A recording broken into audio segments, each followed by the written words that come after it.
Nieves is a former NYPD detective and says... The late photographer, journalist Ardina Seward. Nice to see you, Ardina. Thanks for having me, guys.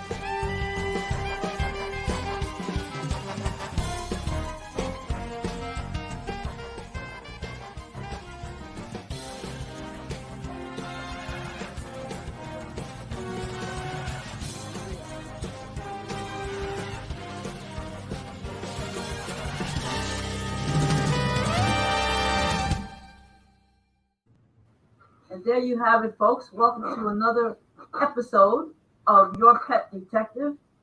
That video that you just saw in the intro is the hard work of that guy over there, Angel Nieves, former NYPD detective, who is now applying his detective skills to finding the right shots for that video intro. But, without further ado, I want to say that today we are delighted to have Dr. Catherine Love back again. Catherine is a fixture on the show because she is fantastic and she's knowledgeable. I mean, we've talked about dedicated veterinarians before. She's the real deal, folks. And, I can't say enough good things about her. And we're talking about good things, but we're also talking about bad things. And one of the bad things that has happened in the last 2 weeks has been the Canadian wildfires, which have wreaked havoc not only on the Canadians, but also on practically a good half of the United States. Air pollution, smog, plane cancellations, you name it. But one thing is sort of flown under the radar is how it has affected pets. Of course, it has affected humans who are respiratory compromised and who have asthma and other respiratory illnesses, but nobody thinks about pets. And Dr. Catherine Love has had several pets in her clinic last week who were impacted by the air conditioning, by the, not air conditioning, but the condition of the air, I should say. So, Catherine, I want to start. Let's show the video. Yeah, okay, we have video, so go ahead.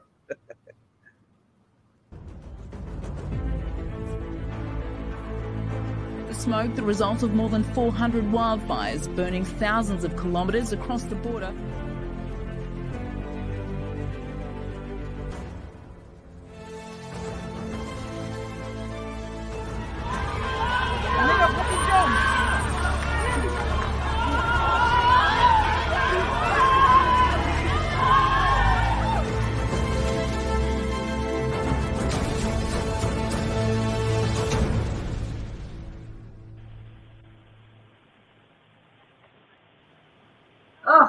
The shot of that cat kind of chokes me up a little bit there. I'm not being facetious, but I don't think that people take into consideration how much smoke impacts pets.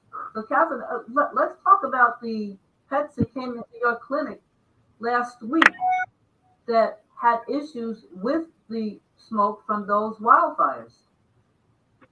Yeah, for sure. So we had several. It was mostly cats that already had the pre-existing condition of asthma that were then aggravated by the smoke.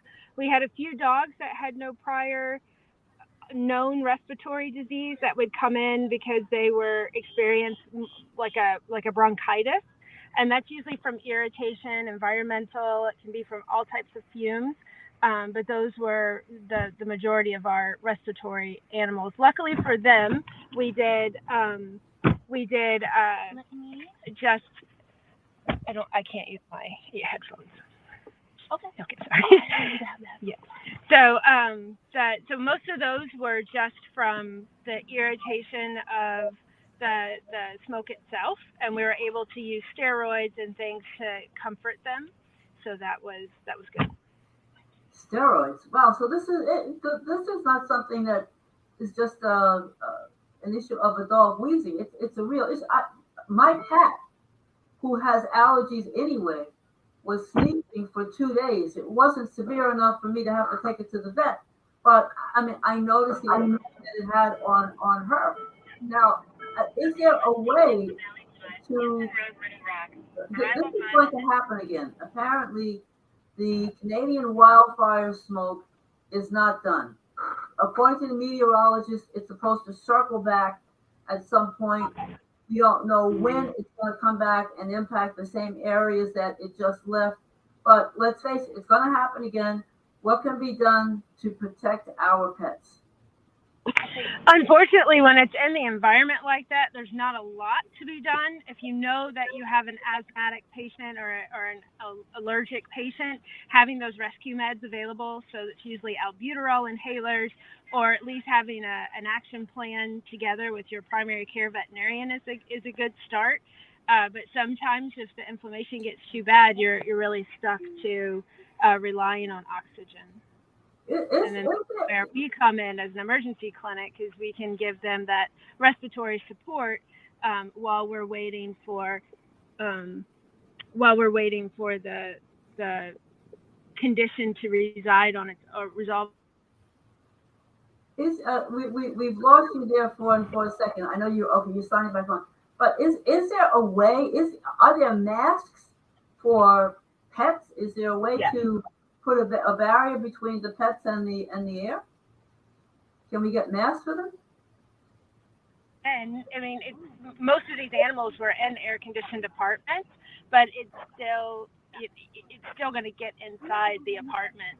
So it's really hard to completely protect them. Obviously, you can reduce their time outside to reduce their exposure, but it's not. You don't really have a great option to completely eliminate the exposure outside of creating a bubble for them to live in, which I don't know if you heard the question. I think you may have dropped out at one point. But are there such things as masks for animals, the same as we have masks as humans to help us breathe better? No. Yeah, I mean, most animals aren't going to tolerate that on their face anyway. You could probably create one from a basket muzzle or something for a dog. I can't imagine that you could find a cat that would wear one though.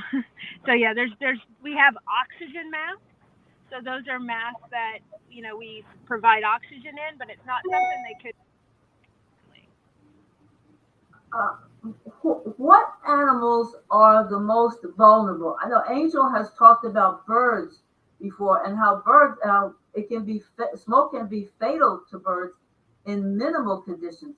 But what other animals are subject to smoke inhalation in the most worst way? It would be reptiles, the next one on my list outside of birds. So simple things like smoke and even smoke from candles and actually kill birds and reptiles. So exotic pet owners are usually recommended that they have no types of candle burning, incense burning, even using air fresheners that have essential oils in it can be dangerous. And then next on my list would be ferrets. Ferrets are very sensitive, so anything that's going to affect a cat is going to affect a ferret, but magnified. So again, the essential oil residues in the air, incense, candle burning, and obviously the smoke from the fires itself. What about, it's going to sound kind of strange, but it's a question that has to be asked. What about if you've got 3 people in a room with a bird or a reptile or a cat smoking weed? That's not advisable. Oh, yeah. So my thing is we all have our recreational activities, and if you're a smoker, whether it's cigarette smoke or marijuana smoke, any kind of smoke, then having a bird, you're not the right pet owner. So just know your environment and know your lifestyle and pick the appropriate pet so you both can live simultaneously and happy together. And it's like I said, it's the same thing I tell my cat owners. If you love lilies, don't get a cat or don't get lilies. Like you have to pick one or the other. You can't force these animals to live in environments that pose unnecessary risk to them. So we see a lot of asthma kitties. A lot of them have smokers as owners, and there's a direct correlation to that. And also, even dogs. So secondhand smoke is an issue for animals, and it's a real health hazard. Especially if you're an inside smoker, it's one thing when, you're a smoker and you only smoke on the balcony. What you're exposing your pet to is minimal. But if you're smoking in enclosed rooms with your pet, then you're subjecting them to, in my opinion, unnecessary risk. Would it be fair to say that smoking can create asthma, can cause asthma for cats and dogs? It doesn't have to be a pre-existing condition. That smoking could be the catalyst to make. Really?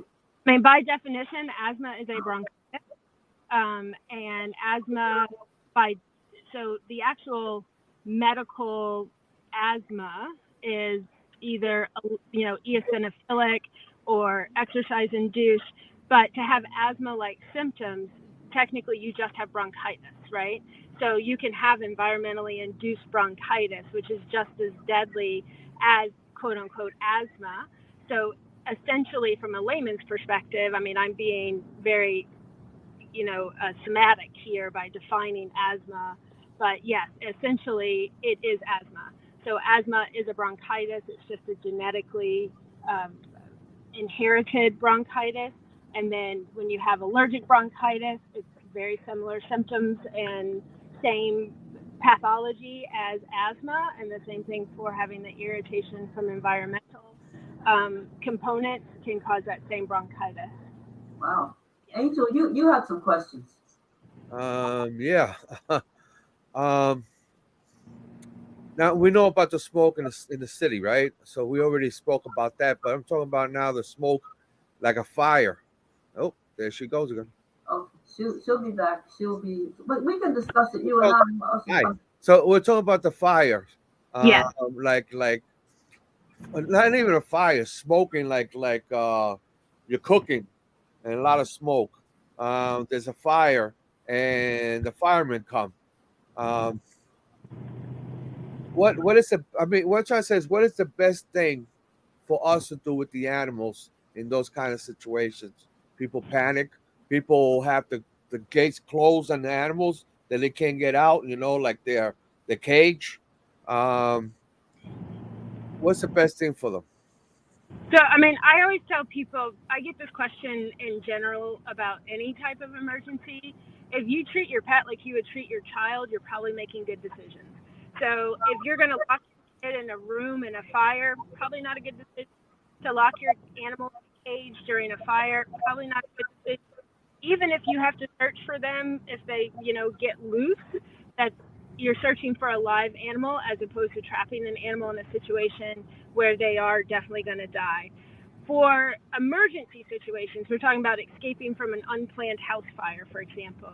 What I typically recommend, just like you do for your family, is you have emergency escape routes, you have drop ladders from your windows, you have fire extinguishers. If you have pets, you should also have a go bag.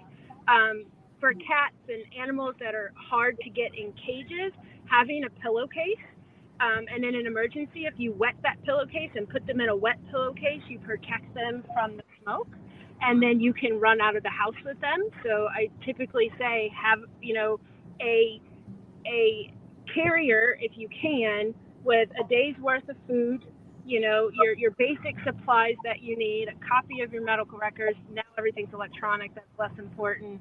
But we used to do these go bags for everything from tornadoes to hurricanes. But it's also good to have them for a fire. And if you have, especially your snakes, your iguanas, even your birds, throw them in a pillowcase.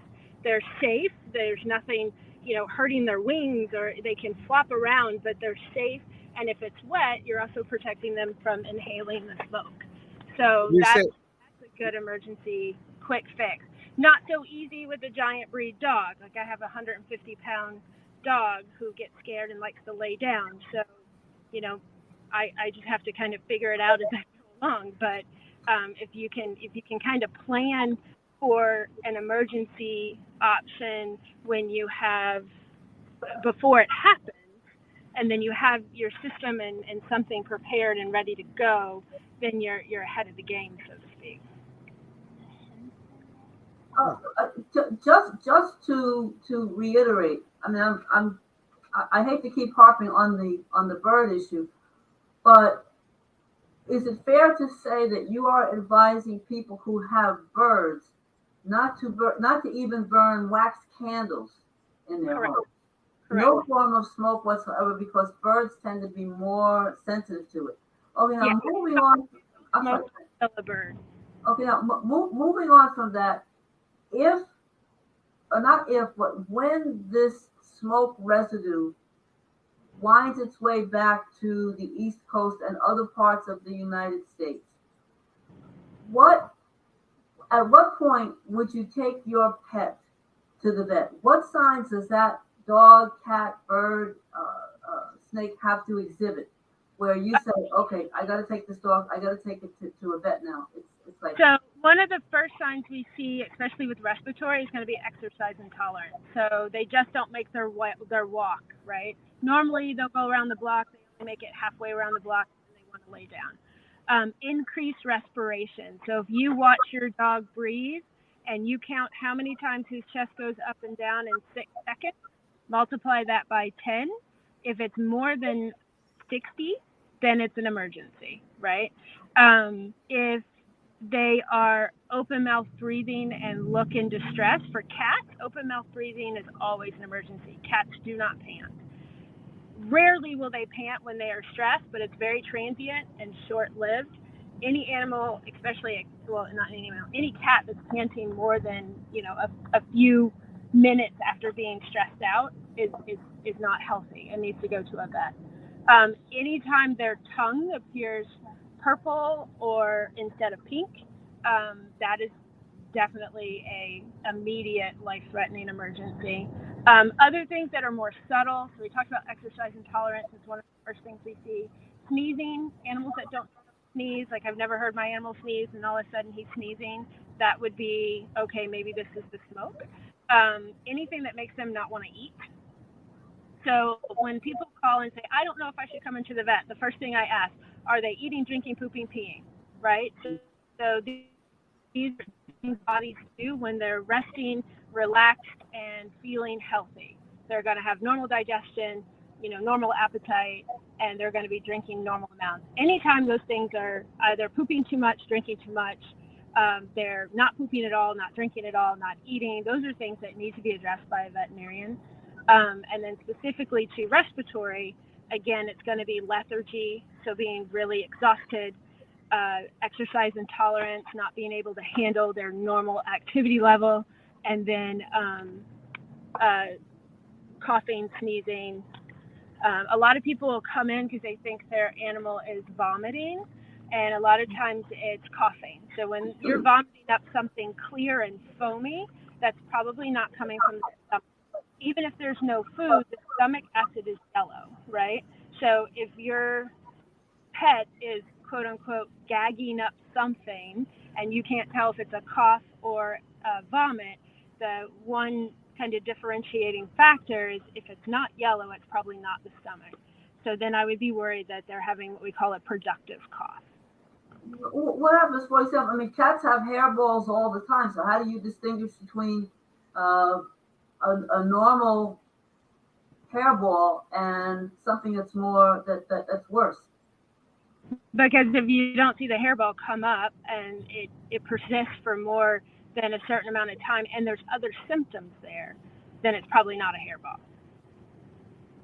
So and that kind of that cats do does sound very much like a cough, but they usually eventually will gag up a hairball or at least some type of yellow bile, so that then okay, maybe they're trying to get a hairball up.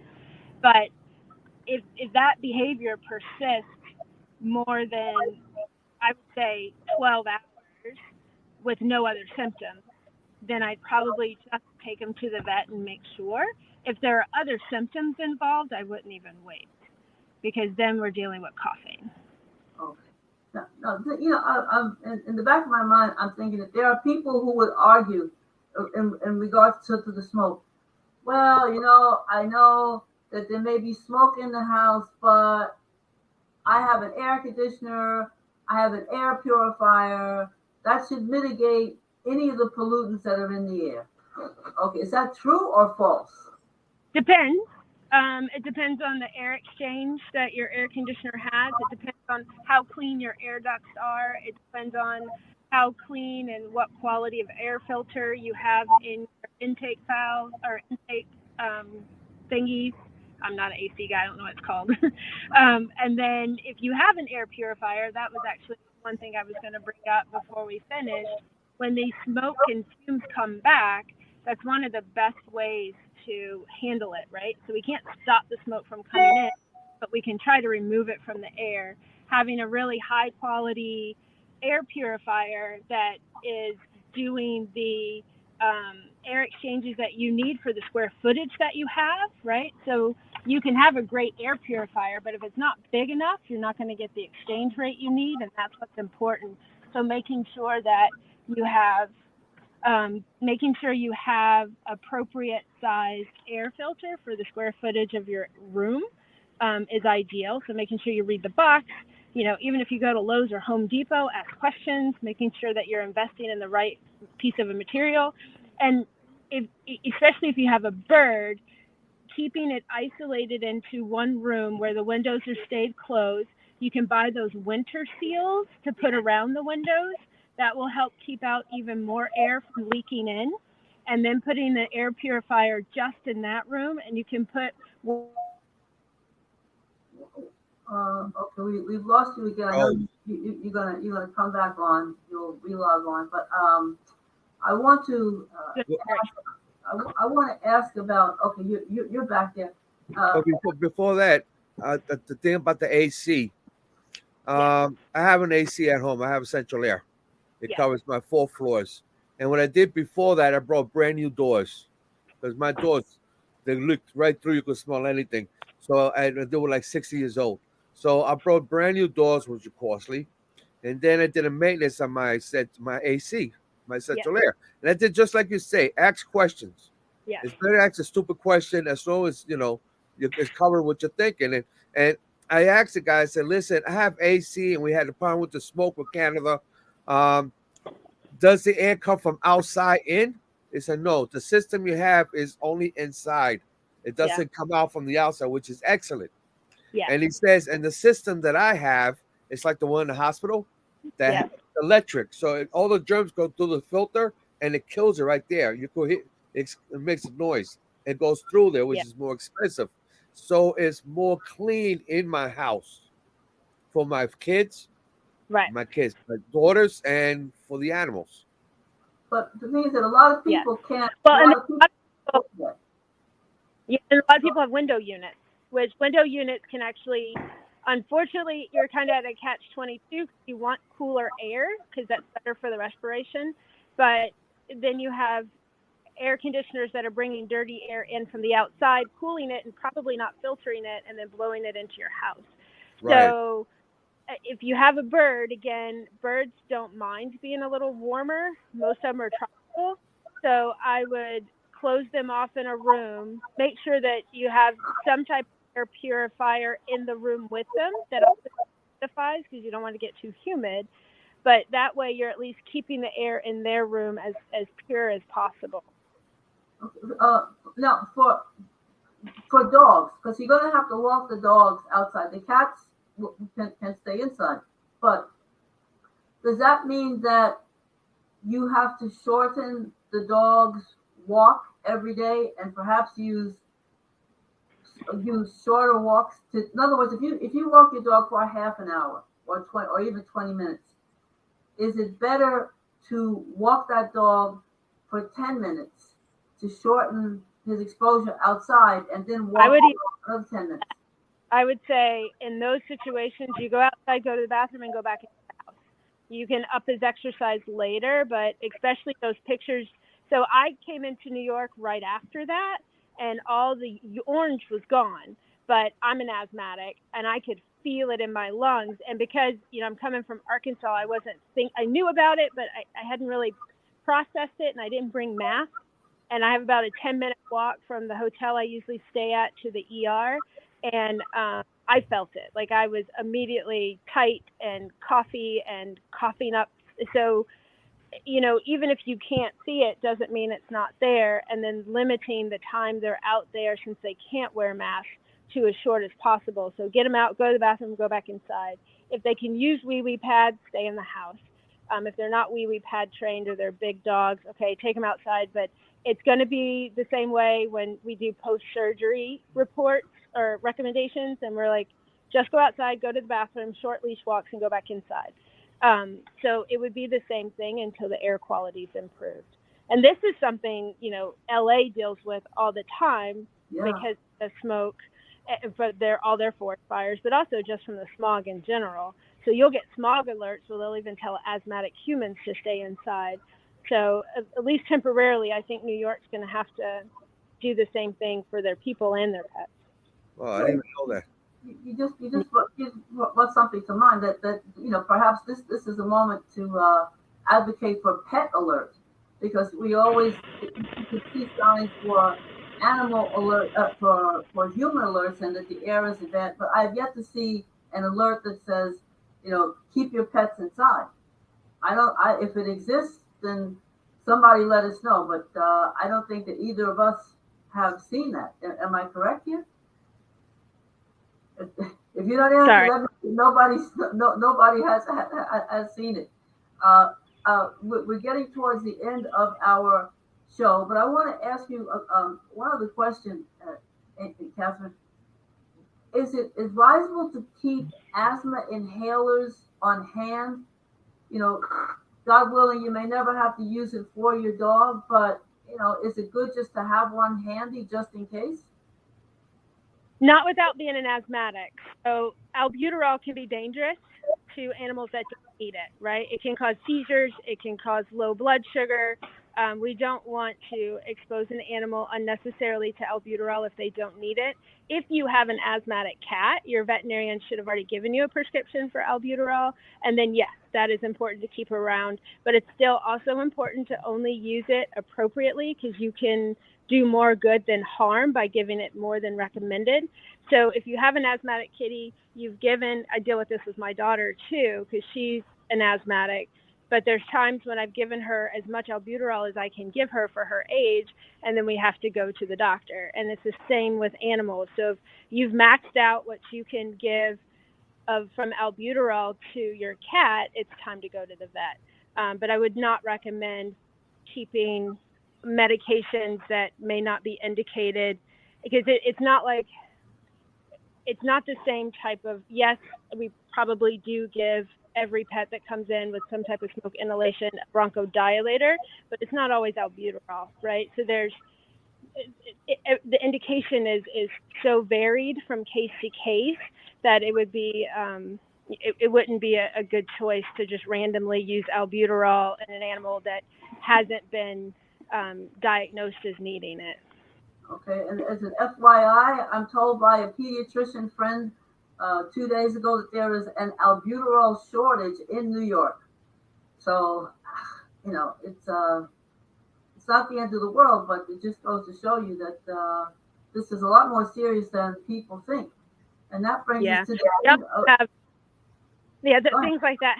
We're also having a methadone shortage right now too. So when it comes to pain management, we're having to pivot. So for whatever reason, these pharmaceutical companies, I could get on my soapbox, they like to stop making things just to increase the prices and drive up demand. And it's absolutely absurd that they're screwing with, people's ability to get life-saving medications. But we're doing the same thing with methadone right now too. Yeah, I want to do a show on that. I don't know how Angel feels about it, but it's kind of this diabolical economic war against the consumer. When people need the medicine, then they raise the price, and then people can't get it, or there's a forced shortage. But stay tuned for that one, folks. So with that, we're coming to the end of our half hour. Dr. Catherine Love, I can't thank you enough. I think you're wonderful, and your patients do too. You're God's gift to animals, and we're just grateful again to have you on the show. Thank you.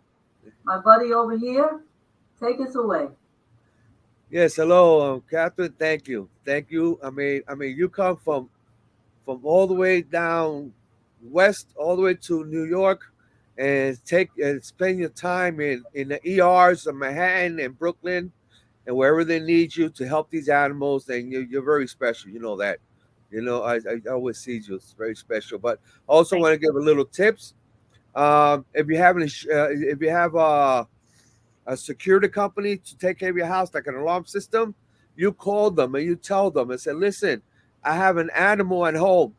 I got a dog, a cat, a bird, whatever. This is the location where I keep it at. For when the fireman does come in with all that smoke, they know exactly where to go, pick up that cage, grab the dog, whatever it is, and bring it right back. Because the dogs will go a secure, safe place, which is always the cage.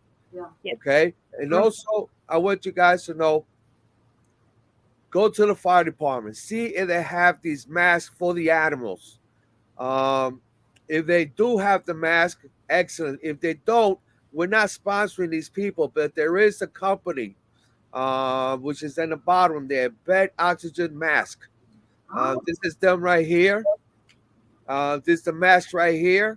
I don't really want you guys to get it for yourself because you need an oxygen for this. And this is the way they place it on the dogs. So please, try to see if you could get it and you could actually donate it to the fire department. And it's a .org, so there's a possibility that they will actually, I mean, who knows? You probably get a tax write-off on it too. So, you know, it's just a thing to know, FYI. But people, please spay and neuter your pets. And do you know where your pets are? I've got one thing to add to that. Besides letting your security alarm company know, let the fire department know. Whatever fire department's responsible for your region, I always go tell them. You just stop by and say, hey, here's my address, and here's how many pets I have, here's how many kids I have, and here's where their bedroom is. Excellent. This is a great idea for your pet detective, Angel. I think we should manufacture pet stickers, just like you have those little stickers that say child's room. Then we should start producing a little sticker that says pet's room. Well, it's in the future we're gonna have a company that will come over and tell us exactly what to do, which is pet safety. Fantastic. So definitely it's gonna happen. So people, please spay and neuter your pets, and do you know where your pets are?